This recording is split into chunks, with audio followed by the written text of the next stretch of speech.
Frank Coles was born around 1909 and was a World War II veteran that was medically discharged. One day, Frank went to eat at the Virginia restaurant and was served on a broken plate. He became angry and felt that someone was out to kill him, and this was a sign. He furiously left the restaurant and took his anger out on a garbage can at the street corner. Someone notified the police, and he was taken to the precinct, and from there was taken to the Kings County Hospital. Frank didn't like talking to the doctor when he arrived at Kings County, but still shared that he felt angry, upset, and disrespected at the restaurant. He was also frustrated that he had not been with a woman in a long time. He was confused by the broken plate. He said, quote, "I do not get enough to eat for some reason. Something inside me takes all the good," end quote. The doctor diagnosed him with paranoia schizophrenia. This diagnosis was more commonly given to African American men than anyone else at the time. Little is known about him before his arrival in Brooklyn. What we do know is he was a good worker employed by Brooklyn company, the LA Carlin. He deposited $50 every other week in 1944. This allowed him to be able to pay rent, which ranged from $16 to $20 per month.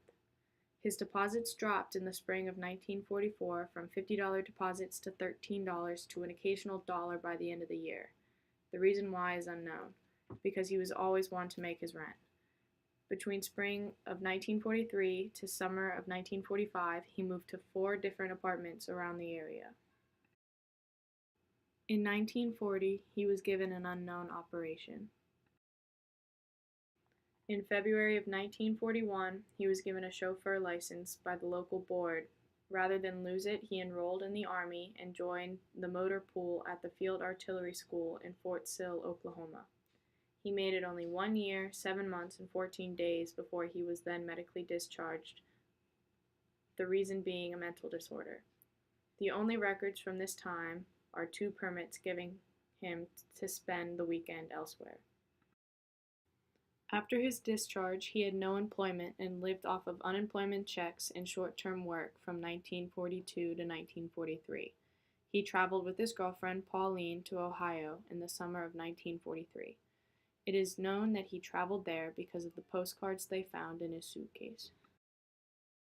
Very little is known about Frank Coles' life, except for what was found in his suitcase, which had very little contents, including an address book and letters from his family. It is unknown as to whether or not he reconnected with his family.